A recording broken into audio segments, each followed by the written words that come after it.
Tozo continuer kaka témoignage ngas prophétesse na bino tabita simple makambuze belé pour expliquer tozo continuer kaka. Et après na yeko kene l'église na pesi témoignage na ndenge nzamba salila kibiso to lala ki na prison te to zonga ki en tout cas to kumisa ki nzambe pona yango. Après ngala banzo ko bondela nzambe ya kolobela nga na prophétie loba na komanda azongisa biloko na yo soki azongisi biloko na yo te bakolongola ye bapete wana yake komanda akozonga soda normal il faut azongisa biloko na yo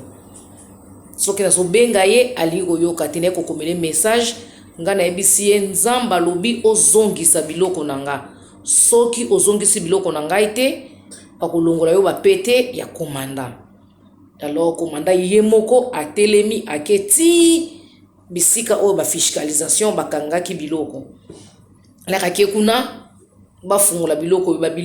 bayiba bazo ba biloko basangisa ngona ba biloko ba déchet ba biloko mwa salité nga banoteka ba biloko yoza ba spécial mais esangana ba biloko salité biloko kana récupérer ki ozaki kokokezeka ba sapato o nous setanga meki bilamba bayiba na ba fia ba police bayiba ba biloko na ngai alors nazwaka ki bilamba ezaki ya tina te ti administrateur abengi ngai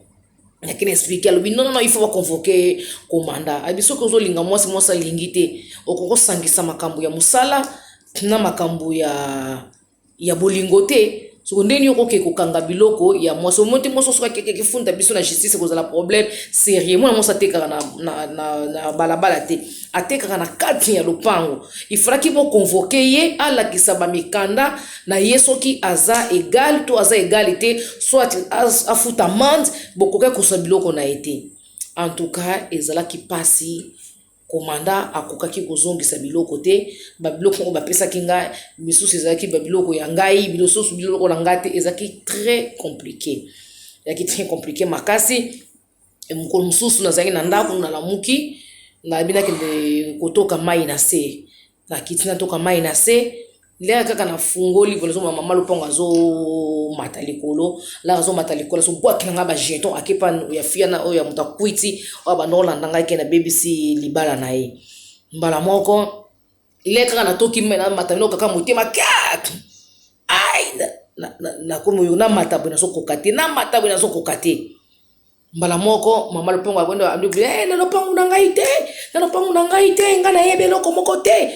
ba masasi boye ebi malibanda mwana mwaso akiti bien azonga zoko ko mata te mbala moko fia na ya ndoko chantage ngai ke na BBC libala na ye tubela omoni ozandoki tubela tala ndeko kwei oto yebisa ki ko kweya ngabi nzambe o makambo nini mbala moko mama loponga komo déclarer ko papa mona kiongo série mbala moko na koma paralysé côté moko ezo salate na za kokate na mona fi oyo mususu oyo ayaki kobuka télévision na ngai aza ko ya ko beta porte prophète mwana na ngazo kufa prophète mwana na ngazo kufa moyen na telema ezate prophète mwana na ngazo kufa fokelo samelela mwana na ngazo kufa ebike na binzambe na ngai na zui paralysé na telema passe ba telemisanga na sokene mupanzi kaka mupanzi moko na ketina lupongo na bango na kena na maladi na ba passe wana na zoyoka ya masasi spirituel ba beta kinga na zo bondela na bondeli na yebisi mwana wana nzamba zo bikisa yo na moni mutu mususu ndiye mtazo kufa ela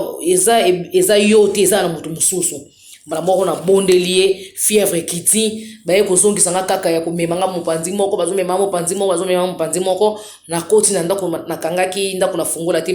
na benzi kaka porte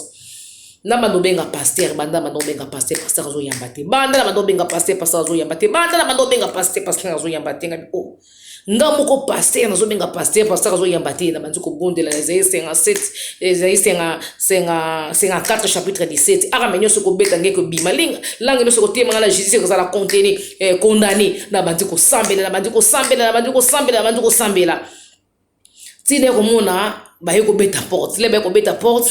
na yeko mona leki ya mokonzi moko ya makasi amona kangai leri na lamusaka fiwa na kufaka wana na accident o ba yebisaka ngai ke to sato tongela yo église na mona ayeko ya atulinga problème nini ngalobi na zui attaque spirituelle nazo ko côté matin nazo benga pasteur ata mutu moko azo yambate apesinga telefone na ye abina ngai benga pasteur na yo le na bengi pasteur na numéro mutu wana pasteur ayambi tabi pasteur na tindelo ba message na bengi yo ozo yambatenga ba besinga matasi spirituelle pasteur o kasi bakotuna kata mutuka baya na yo komiko kende hôpital ke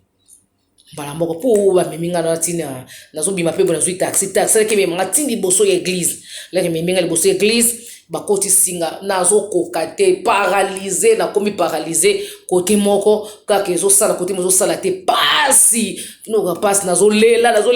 motema nazo lela mala moko pasteur abengi ba église ba ndiko bonde na yoke loko bimanga na mukongo po loko monge bimangai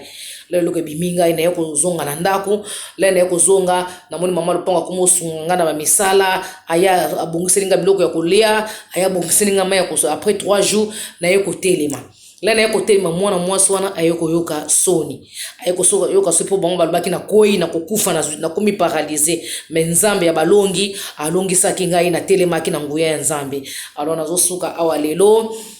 toujours nazo pesa dodombote nazo pesa batu nyonso o basutenaka profeti na pamboli bino na kombo na Yesu Masiya de Nazareth. Amen.